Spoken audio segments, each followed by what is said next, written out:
اس نے باقاعدہ ایک خط لکھ دیا اور انہوں نے کہا کہ جو اسیران ہیں ان کو رہا کیا جائے، ان سے بات چیت کی جائے، وہ کوئی راستہ نکالیں گے۔ کہیں ایسا تو نہیں ہے کہ وہ جو اسیران ہیں جو کہ شاہ محمود قریشی اور دیگر جو ہے وہاں پر موجود، انہوں نے کوئی گرین سگنل دیا ہو کہ مائنس بانی پی ٹی آئی ہم بات کرتے ہیں اور سپیس حاصل کرتے ہیں، سیاسی سپیس، اور پی ٹی آئی کو آگے لے کے چلتے ہیں؟ ایسا بھی تو ہو سکتا ہے۔ دیکھیں، آپ نے بہت اچھا کیا کہ یہ سوال پوچھا۔ یہ جو میں بات کر رہا تھا کہ سردست ایسے امکانات نہیں ہیں، لیکن ہمیں منظرنامے کو دیکھنا چاہیے۔ ایک تو یہ جو ڈائیلاگ نیشنل ڈائیلاگ کمیٹی کا معاملہ سامنے آیا، لیکن اس کے ساتھ فوری طور پر وزیر اعظم کے مذاکرات کے پیشکش کا معاملہ بھی سامنے آیا۔ اب خواجہ آصف کی بات ان باتوں کے سامنے اتنی اہم نہیں ہے۔ ظاہر ہے سیاست کرتے ہیں، کوئی نہ کوئی بات کرتے رہیں گے، میڈیا کے سامنے ایک بات کرے گا، دوسرا دوسری بات کرے گا، لیکن ہمیں یہ دیکھنا چاہیے کہ ڈائریکشن کیا ہے، کس سمت میں معاملات جا رہے ہیں۔ اگر نیشنل ڈائیلاگ کمیٹی بنی ہے، اس میں فواد چودھری صاحب جیسے لوگ موجود ہیں جو اسٹیبلشمنٹ کے عمومی طور پر قریب سمجھے جاتے ہیں ماضی میں، بلکہ ان کا پورا خاندان، ان کے چچا گورنر پنجاب بھی رہے، ان کے دوسرے چچا زاد بھائی بھی قومی سیاست میں، تو یہ پورا خاندان اسٹیبلشمنٹ کا حلیف اور قریبی سمجھا جاتا ہے۔ اگر وہ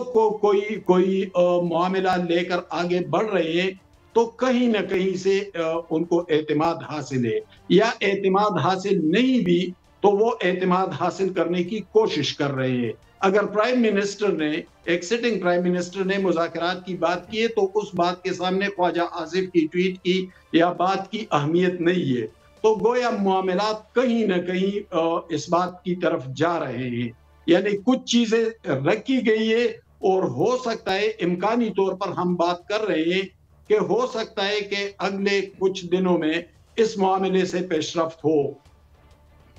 اچھی، یعنی گویا یہ تو آپ بڑی خبر دے رہے ہیں۔ بالکل حماد بھائی، ایک جانب یہ ہے جو آپ بات کر رہے ہیں، لیکن دوسری جانب آج کور کمانڈر کانفرنس ہوئی، ابھی اس کا اعلامیہ آیا ہے جس میں لکھا گیا ہے کہ مسلح افواج اور پاکستان کی عوام کے درمیان تفرقہ پیدا کرنے کی کسی کوشش کو ہرگز اجازت نہیں دی جائے گی، اور اس میں ایکشن پلان ہے، نیشنل ایکشن پلان، اس کے مطابق جو ہے وہ دیگر علاقوں میں بھی جو بلوچستان طرز کی جس طرح وہاں پر معاملات ہوئے ہیں اور استحکام کو یقینی بنایا گیا ہے، اور اس طرح دوسرے جو حصوں میں بھی یہ کرنے کی کوشش کی گئی ہے، تو اس میں یہ واضح نظر آ رہا ہے کہ کسی صورت بھی جو ہے وہ ایسی کوشش کو برداشت نہیں کیا جائے گا۔ آپ کیا سمجھتے ہیں کہ جو پی ٹی آئی کا اس وقت باقاعدہ طور پر رویہ ہے وہ اس زمرے میں آتا ہے کہ وہ جو ہے تفرقہ پیدا کر رہے ہیں؟ تو پھر وہاں تو یہ معاملات جو ہیں وہ کوئی برف پگھلتی ہوئی نظر نہیں آ رہی، اور دوسری جانب یہ بھی ہے کہ کوئی بھی تفرقہ پیدا کرے گا وہ کہیں پر بھی ہے وہ پکڑا جائے گا۔ دیکھیں، پی ٹی آئی کے حوالے سے ایک بات تو واضح ہے کہ انہوں نے ہمیشہ بہت جارحانہ رویہ اختیار کیا، اور خصوصاً اگر عمران خان اپنے رویے کو اعتدال میں رکھتے، بیلنس رکھتے تو پھر بھی بات بنتی، لیکن چونکہ عمران خان کے ٹویٹس اور ان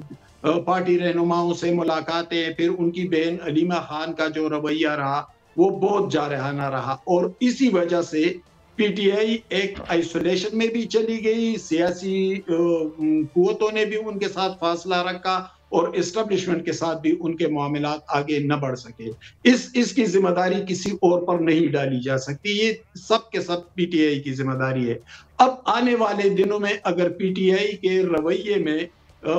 لچک اور مثبت طرز عمل دکھائی دیا تو پھر یہ جو میں بات کر رہا ہوں کہ نیشنل ڈائیلاگ کمیٹی اور مذاکرات کی اچھا حماد بھائی، میں ایک اور پہلو کی طرف، آپ کی بہت امپورٹنٹ خبر ہے، کیونکہ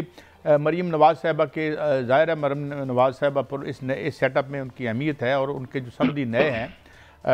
شیخ رحیل اصغر صاحب، انہوں نے آج پاسنگ وے میں بات کی ہے، اشارتاً بات امپورٹنٹ کی ہے، انہوں نے کہا کہ یہ ہو سکتا ہے کہ کوئی تفتیش باجوہ صاحب کے حوالے سے ہو رہی ہے، اور پھر ساتھ ہی انہوں نے ضمناً ذکر کر دیا سابق D G I S I جو جیل میں ہیں فیض حمید صاحب، تو do you lend any credibility to this? کیونکہ ایک بات تو میں جانتا ہوں کہ نواز شریف صاحب کم از کم سمبولیکلی اپنے کریئر میں ایک دفعہ کسی نہ کسی سابقہ آرمی چیف کے حوالے سے ان کے قریبی لوگ کہتے ہیں کہ یہ ان کو ایک کلک ہے. میں آج ہی بات کر رہا تھا کسی ان کے قریبی سے کہ جی وہ بڑی سخت ان کی خواہش ہے کہ کوئی ایک آدھ جنرل صاحب کا احتساب ہو. اس سے پہلے وہ پرویز مشرف صاحب کا احتساب کرنے کی ناکام کوشش بھی کر چکے ہیں. تو how do you look at it Hammad بھائی؟ دیکھیے نواز شریف صاحب کا تو ایک مخصوص رویہ ہے اس حوالے سے. وہ مشرف کے خلاف بھی ٹرائل میں گئے تھے اور انہوں نے ان کے خلاف مقدمہ دائر کیا تھا. وہ ڈٹ بھی گئے تھے اس کے سامنے. پھر معاملات میں پھر ڈان لیکس اور کیا کیا معاملات بھی سامنے آئے. تو اب بھی جو پچھلے دور کی جو سیٹ اپ تھی، جو اسٹیبلشمنٹ تھی، تو اس حوالے سے ان کا موقف واضح ہے. اور وہ گجرانوالہ جلسے سے لے کر ابھی تک، یعنی ابھی چند دن پہلے انہوں نے میڈیا کے ساتھ جو بات کی تھی، تو ایک موقف تو ان کا واضح ہے. لیکن کیا اسٹیبلشمنٹ اس پر راضی ہے؟ ابھی تک تو اس حوالے سے کوئی پیش رفت دیکھنے میں نہیں ہے. عراق زمین کا معاملہ تو اس کو ہم اسٹیبلشمنٹ کے تناظر میں نہیں دیکھ سکتے. وہ چونکہ ادارے کے اندر رہ کر ادارے کے پالیسیوں سے الگ ٹریک پر جا رہے تھے، وہ ان کا ایک اندرونی معاملہ ہے. اور یہ پہلی بار نہیں ہو رہا ہے، ماضی میں بھی. لیکن حماد بھائی یہ جو سوشل میڈیا کی دو خبریں ہیں میں آپ کے سامنے رکھتا ہوں، اسی سے متعلق ہیں. ایک تو خبر یہ ہے کہ قمر جاوید باجوہ صاحب کے حوالے سے ہے کہ ان کے بارے میں تفتیش چل رہی ہے اور خفیہ تفتیش ہو رہی ہے. ان کو جو ہے وہ ایئرپورٹ سے پر جانے سے روک دیا گیا ہے. ان کی جائیدادیں جو ہیں ان کے بارے میں بھی چھان بین ہو رہی ہے. دوسری خبر یہ ہے، وہ بھی سوشل میڈیا کی اور بڑی سٹرونگ آ رہی ہے، کہ جو سی ایم صاحبہ ہیں پنجاب کی، وہ بے اختیار ہیں بعض معاملات میں. اور نواز شریف صاحب نے بھی اس کا نوٹس لیا ہے کہ ان کے چچا کی حکومت ہے، ان کے بھائی کی حکومت ہے، اور پھر بھی جو ہے وہ چیف سیکرٹری اور جو آئی جی پنجاب ہیں ان کو تبدیل کرنا چاہتی ہیں، نہیں ہو پا رہا. کیا ایسا ممکن ہے کہ سی ایم صاحبہ واقعی بے اختیار ہیں؟ اور اگر ایسا ہے تو پھر مستقبل کیا دیکھ رہے ہیں آپ؟ اس میں تو کوئی شک نہیں ہے کہ وہ بے اختیار ہیں. بلکہ پرائم منسٹر کے بارے میں جب خیبر پختونخوا کے چیف منسٹر سہیل افریدی نے ان سے ریکویسٹ کی کہ میں اپنے لیڈر سے ملنا چاہتا ہوں، تو اس میں کون سی مشکل بات تھی اور یا اس میں ایسا کون سا مسئلہ تھا اگر وہ 15-20 منٹ کے لیے عمران خان سے مل لیتے؟ اور ظاہر ہے کہ مسلم لیگ یا شریف فیملی کا ٹریک ریکارڈ بھی یہ نہیں ہے. وہ تو سیاسی مفاہمت کے حامی ہیں، عمومی طور پر دوسری جماعتوں کے ساتھ ان کا اتنا ڈسٹنس نہیں رہا. تو ظاہر ہے کہ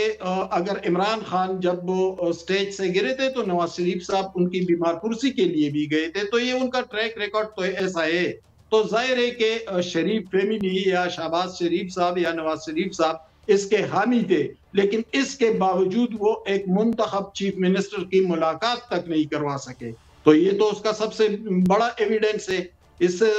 سے تو واضح ہے کہ وہ کچھ نہیں کر سکتے. تو اس میں تو کوئی دو رائے نہیں ہے کہ ان لوگوں کے پاس اختیار نہیں ہے. اقتدار ان کے پاس ہے لیکن اختیار نہیں ہے. اور نواز شریف کی ناراضگیاں پہلے بھی میڈیا میں آتی رہی ہے، اس پر بحث ہوتی رہی. تو لیکن راستہ کون سا ہے؟ مقبول قیادت جو ہے اس وقت مقبولیت عمران خان کے پاس سب سے زیادہ ہے. بہت شکریہ جناب حماد حسن صاحب، آپ نے خبریں ہمیں دیں. تھینک یو ویری مچ. ایک بریک کی طرف بڑھتے ہیں اور واپس آئیں گے تو بات کریں گے کہ کتنی سرمایہ کاری یہاں پہ آ رہی ہے، معیشت کا کیا عالم ہے، اور یہ جو عالمی طور پر ہم دیکھ رہے ہیں کہ بڑے بڑے سرمایوں کو نشانہ بنایا جا رہا ہے، اسرائیل کی طرف اشارے کیوں ہوتے ہیں جب بھی اس طرح واقع ہوتا ہے. ایک بریک.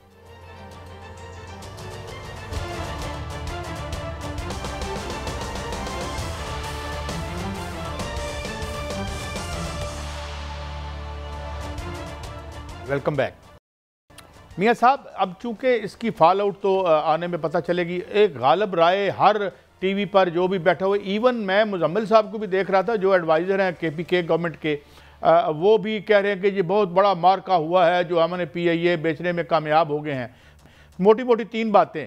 جو نقصان اس کا اکٹھا ہوا کیومولیٹڈ، اور جو کل بیٹھ کے فاروق سلیم صاحب نے ہمیں بتایا کہ سکسیسو گورنمنٹس اور مختلف پرائم منسٹرز کو انہوں نے ایکیوز کیا کہ وہ اکٹھا کر کے دے گے. الحمدللہ وہ ہم ادا کر دیں گے. آپ اپنی مرضی کے اپنے لوگوں کو آپ نے لگایا، آپ نے یونین کے لوگوں کو سینیٹر تک بنوا دیا، ان کے خاندانوں کو آپ نے، میں نام نہیں لیتا ان کا، جن کو بڑے بڑے عہدے دیے گئے پی آئی اے میں، کوئی ملک سے باہر کوئی ملک سے یہاں، یہ ہوا. اچھا، اب جو نقصان ہو گیا ادھر،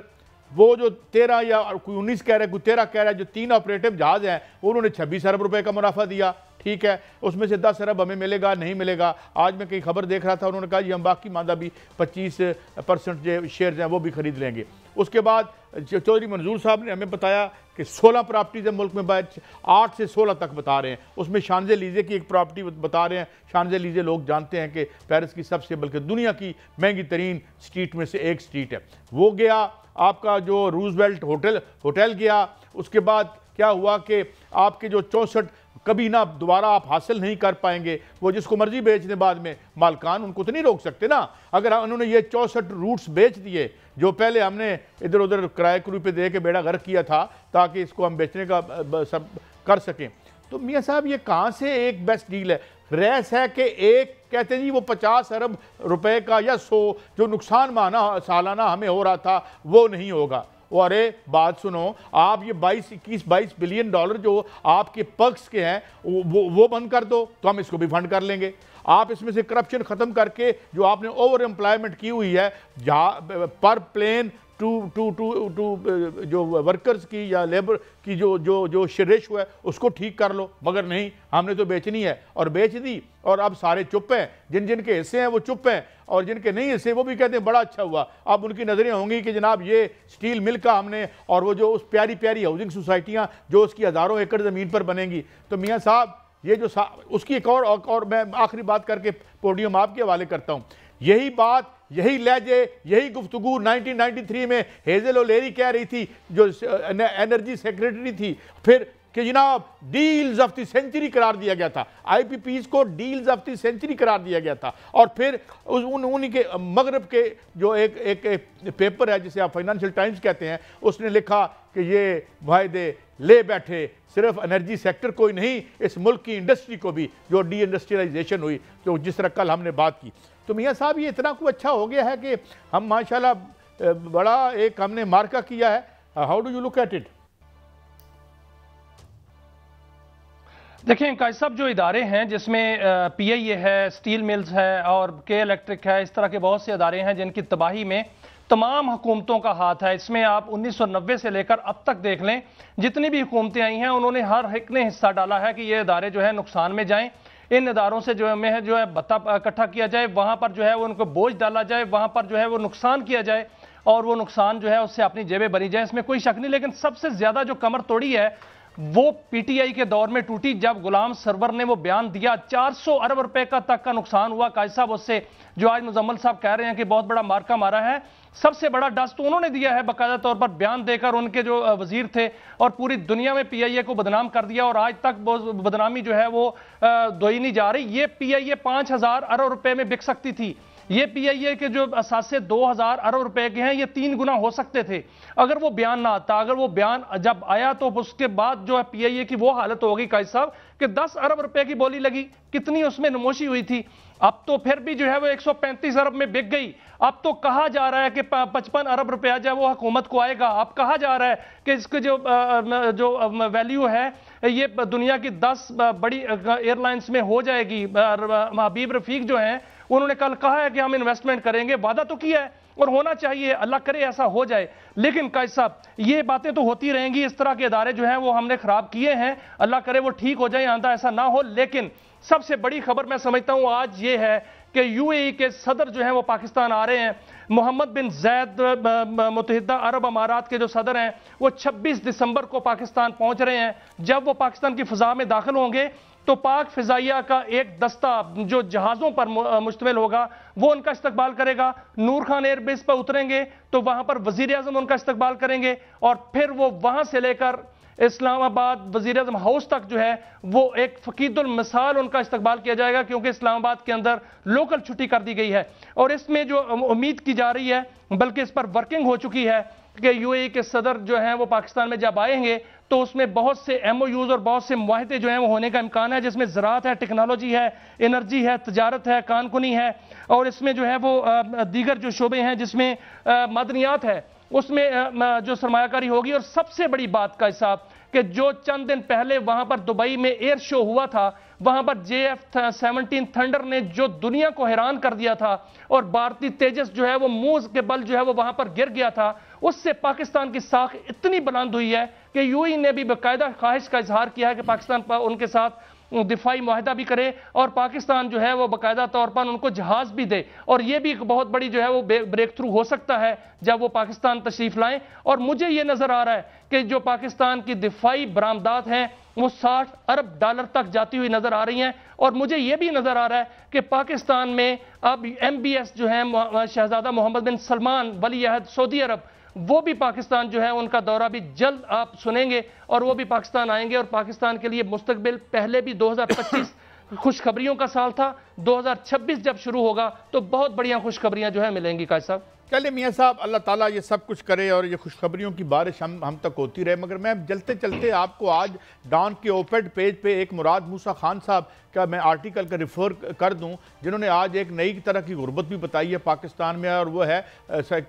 پاورٹی آف سائیکالوجی، کہ یہ 40-50% لوگ جو ہمارے غربت سے گرے ہوئے ہیں، ہم ان کا حساب تو لگاتے رہتے ہیں ملٹی ڈائمینشنل پاورٹی کے حوالے سے، ہم میرے خیال میں دنیا میں سب سے آگے ہیں، ورلڈ بینک بھی ہمیں یہی کہہ چکا ہے، اور ساتھ انہوں نے بتایا کہ ذہنی امراض جو اور نفسیاتی جو ایک ہلچل لوگوں میں ہے، اور ساتھ انہوں نے ایک اور بڑا پوائنٹ آؤٹ کیا ہے مراد موسیٰ خان صاحب نے، جو کہ ایک پروفیشنل سائیکٹرسٹ ہیں، وہ کہتے ہیں کہ جو لوگ، کیونکہ ہمارے سماج میں بہت سے لوگ بالکل ایج کنارے پر ہوتے ہیں، خدا نخواستہ گھر میں کوئی بیمار ہو جائے یا کچھ ہو جائے، کیونکہ ہم تو وہ پھر وہ سارے خاندان کو لے ڈوبتا ہے، تو زمین پر تو صورتحال یہ ہے، اور مجھے دعا ہے کہ یہ تمام خوشخبریاں زمین تک جلدی پہنچیں۔ لیکن قائد صاحب زمین پر صورتحال کچھ اور ہونے والی ہے، اور وہ خوشخبریاں ہیں۔ میں ایک اور خوشخبری دیتا جاؤں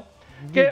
جو چائنا ہے ان کے ساتھ ہمارے $12 بلین کے مزید جو ہیں وہ معاہدے ہونے جا رہے ہیں، اور جو ریلوے ہے وہ آپ ٹرانسفارم ہوتا ہوا نظر آئے گا اور $100 بلین تک وہ کمائے گا۔ اور ایک سب سے بڑی بات جو ہے وہ سب سے بڑی خوشخبری میں آپ کو دیتا جو صنعتی صارفین کے لیے، جو ملیں بند ہو رہی تھیں اس لیے کہ بجلی کی قیمتیں بہت زیادہ تھیں، اب وزیر اعظم نے باقاعدہ طور پر اس کا نوٹس لیا، اور نیپرا نے ایک فیصلہ جاری کر دیا ہے کہ کوئی بھی صنعت جو سستے پاور پلانٹس ہیں ان سے ڈائریکٹ بجلی خرید سکتی ہے، اور باقاعدہ طور پر ایک سیکٹریٹ کے نیچے جو ہے وہ سارا سسٹم لایا جائے گا تاکہ ایک شعبے کو جو ہے وہ صنعتوں کو ان کے پاس جانا پڑے۔ اور وزیر اعظم نے باقاعدہ کہہ دیا ہے کہ صنعتی صارفین کے لیے بجلی اتنی سستی کی جائے کہ جو مجھے خبر آ رہی ہے وہ یہ آ رہی ہے کہ $15 فی یونٹ جو ہے وہ صنعتی صارفین کے لیے ہو جائے گا۔ میں مان لیا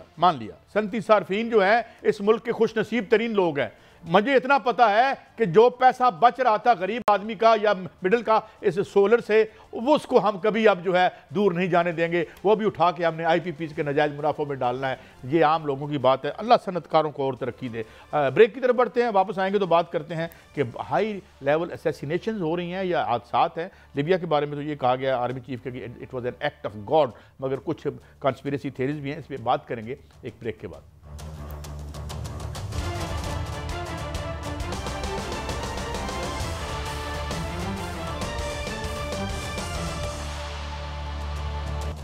ویلکم بیک ناظرین، ایک بڑا سانحہ کہا جا سکتا ہے ہوا جب ایک ہمارے برادر اسلامی ملک کے آرمی چیف کا طیارہ گرا، اس میں کوئی بتایا جا رہا ہے کوئی ٹیکنیکل ایشوز تھے اور کوئی اس میں فاؤل پلے قطعاً نہیں تھا، لیکن وہ بھی جو ہیں وہ بڑے پاپولر تھے وہاں پر اور اینٹی اسرائیل سمجھے جاتے تھے بہت زیادہ۔ ادھر ہم نے کچھ دن پہلے ایک رشین جنرل کی بھی اسیسینیشن دیکھی، اور اب آج رشیا میں پھر کچھ دھماکے ہوئے ہیں۔ ہمارے ساتھ موجود ہیں عبداللہ گل صاحب، ممتاز تجزیہ نگار، thank you very much. Abdullah Gul صاحب،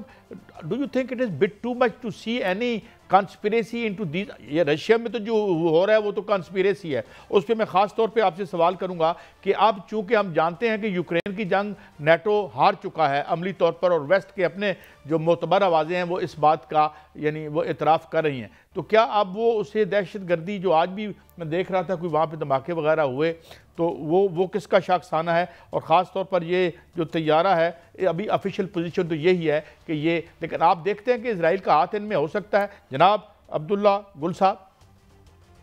بسم اللہ الرحمن الرحیم، بہت بہت شکریہ، آپ نے مجھے مدعو کیا۔ دیکھیں، جہاں تک لیبیا کے یہ ایک بہت ہی افسوسناک واقعہ ہے، اور سب سے پہلے تو پاکستانی قوم کی جانب سے تعزیت کرتا ہوں، لیکن یہ غور کرنے والی بات ہے کہ اس کے اندر ترکیہ کے اندر یہ گئے اور یہ ایک افسوسناک حادثہ پیش آیا جس کے اندر 4 مزید سینئر آفیشلز جو تھے وہ موجود تھے، جس میں ایک ان کے وہ جنرل آفیسر تھے موجود جو تمام یہ ڈیفنس ڈیلز جو ہیں وہ کرتے ہیں، اور ڈیفنس پروڈکشن سے ان کا تعلق اور ڈیفنس پرچیزمنٹ سے جو ہے وہ تعلق۔ اب مجھے یہ بتائیں کہ یہ لیبیا نے کیسے اخذ کر لیا کہ یہ صرف ٹیکنیکل بنیاد کے اوپر تھا اور تکنیکی خرابی تھی؟ کیا حادثے کی کوئی جائے وقوع کے اوپر انہوں نے فوراً فورینزک کروا لیے؟ کیا اس کی رپورٹ اخذ کر لی؟ کیا طیارہ ساز کمپنی کے ساتھ جو ہے بات کر کے یہ بات طے ہو گئی؟ اس کا جو ملبہ تھا اس کی تلاش کر کے، آپ کو تو معلوم ہے قاضی صاحب کہ یہ ایک سارا کا سارا سلسلہ ہوتا ہے، طویل پروسیس ہوتا ہے، اور جب تک کہ طیارہ ساز کمپنی اس کے اندر اپنی رپورٹ پیش نہ کرے تو تب تک جو ہے کوئی بات جو ہے آپ اس کو خارج الامکان نہیں کہہ سکتے۔ بہرحال یہ ایک افسوسناک حادثہ تھا، لیکن ایک ایسے وقت میں پیش آیا جب اسرائیل کے جو ایکسپینشنسٹ ڈیزائنز ہیں وہ آپ کے سامنے موجود ہیں۔ لیبیا ایک طاقتور فورس جو ہے وہ ہمیشہ سے تھی، اور اس کے اندر آپ کو معلوم ہے پوٹینشل ہے، پیسہ ہے ان کے پاس، اور وہ ایک ماضی میں بھی کردار ادا کرتے رہے۔ تو یہ جو جنرل آفیسر جو ان کے آرمی چیف جو ہے ان کی یہ شہادت جو ہے یہ بہت معنی خیز ہے، اور اس میں بہت ساری جو میرے خیال میں سوالیہ نشان ہیں وہ اس کے اوپر اٹھتے ہیں۔ اب دیکھنا یہ ہے کہ یہ جو فلائٹ پاتھ تھا یہ کس نے ان کو ڈسکلوز کیا، اس کے علاوہ جو ان کی موومنٹس تھیں وہ کہاں سے ہوئیں۔ ظاہر ہے اس سے پہلے آپ کو یاد ہے کہ جنرل قاسم سلیمانی جو ایران کے انٹیلیجنس چیف تھے وہ بھی وہاں گئے تھے عراق کے اندر، اور پھر ان کے اوپر ایک ڈرون حملہ ہو گیا تھا۔ آج کل بہت ساری چیزیں ہیں ڈرون کے ذریعے، آپ کو معلوم ہے کہ صدر پیوٹن کا جو طیارہ تھا، ہیلی کاپٹر تھا، اس کو بھی نشانہ بنانے کی کوشش کی گئی، جو بعد میں جو ہے وہ ایک شدید لڑائی اختیار کر گیا یوکرین کے درمیان اور روس کے درمیان میں۔ تو یہ تمام تانے بانے جو ہیں یہ اگر آپ ان کو جوڑیں تو آپ کو پتہ چلتا ہے۔ جہاں تک سوال آپ کا جو ہے وہ آپ کو پتہ ہے پاکستان کے ساتھ بھی ان کی دفاعی ڈیل ایک چل رہی تھی، JF-17 جو ہے 16 JF-17 جو ہے وہ انہوں نے بات کی تھی، اور اسی طریقے سے دیگر دفاعی ساز و سامان کے اندر جو ہے وہ ایک شراکت داری تھی، اور پاکستان کا لیبیا کے قریب ہونا اور اس کے بعد یہ افسوسناک حادثہ ہونا یہ بہت ساری سوالات کو جنم دے رہا ہے۔ آئی ٹوٹلی رول آؤٹ کہ یہ ایک محض حادثہ تھا۔ عبداللہ گل صاحب، میں بات کروں گا بنگلہ دیش کے حوالے سے۔ سر بنگلہ دیش کے حوالے سے میں بات کروں گا کہ بنگلہ دیش میں جو بھارتی اثر و رسوخ ہے وہ ختم ہو چکا ہے تقریباً، اور راہ کی وہاں پر جو ہے وہ سازش جاری ہے، جو کہ پہلے ابھی ہر ملک میں راہ جو ہے وہ سازش کرتی ہے۔ لیکن ایک وہاں پر واقعہ یہ ہوا ہے کہ جو رشیا کے وہاں پر سفیر ہیں ان کی طرف سے ایک بیان آیا ہے جو کہ انڈین میڈیا چلا رہا ہے کہ انہوں نے وہاں پر کہا کہ بنگلہ دیش کو 1971 کو بھی یاد رکھنا چاہیے۔ تو پھر اگر اس نے یہ کہا ہے انہوں نے، تو پھر کیا رشیا کو USSR کا 1991 بھی یاد رکھنا چاہیے کہ جب USSR جو ہے وہ بھی تحلیل ہو گیا تھا، اور جب انہوں نے در اندازی کی کوشش کی تو پھر ان کے 2 طیارے بھی گر گئے تھے؟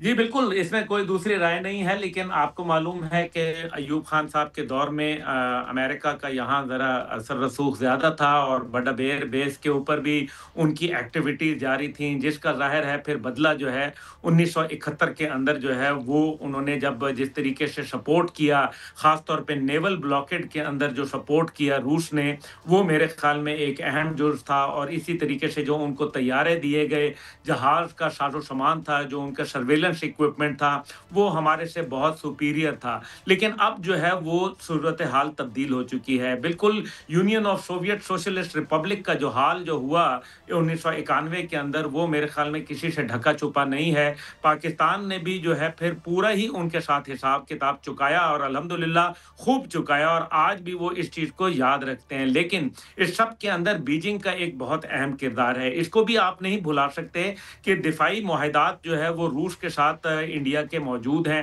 اور ظاہر ہے وہ اس کو کسی نہ کسی صورت جو ہے وہ حلال کرنا چاہتے ہیں۔ یہ ایک سفیر کی رائے ہے، اور یقیناً سفیر جو ہوتے ہیں وہ کسی بھی ملک کے جو ہے نمائندے ہوا کرتے ہیں، لیکن اب دیکھنا یہ ہے کہ کیا یہ ماسکو کی رائے ہے یا یہ ایک سفیر کا اپنا جو موقف ہے یہ اس نے پیش کیا ہے، کیونکہ ماسکو کی رائے جو ہے وہ بیجنگ کی رائے سے متضاد نہیں ہو سکتی، اور بیجنگ کا انٹرسٹ جو ہے وہ اس ٹائم پہ بنگلہ دیش کے اندر بہت مضبوطی سے جو ہے وہ چل رہا ہے، کیونکہ جو آبنائے ملاکا ہے، اسٹریٹس آف ملاکا، اس کے اندر جو ہے وہ اتنا ہی اہم ہے جتنا آبنائے ہرمز ہے، کیونکہ ایک طرف جو ہے وہ چائنا کا تمام جو ٹریڈ ہے وہ اس ملاکا اسٹریٹ سے جاتا ہے، اور دوسری جانب جو ہے ہرمز سے اصل میں جاتا ہے۔ عبداللہ گل صاحب ایسی یہ خبریں جو صورتحال ہیں یہ کے تو انڈین میڈیا ہی پھیلا رہا ہے، انڈین میڈیا ہمیشہ جو ہے فیک نیوز ہی دیتا ہے اور ایک پراپوگنڈا کرتا ہے، اور ایک اور فیک نیوز جو ہے وہ انڈیا میں چل رہی ہے جو میرے نزدیک فیک نیوز ہی ہو سکتی ہے کہ پاکستانی جنرلز نے بنگلہ دیش کا دورہ کیا، آئی ایس آئی چیف جو ہے وہ بنگلہ دیش گئے، پاکستان چکن نیک پر پہنچ گیا ہے، وہاں پر J-10C اڑیں گے،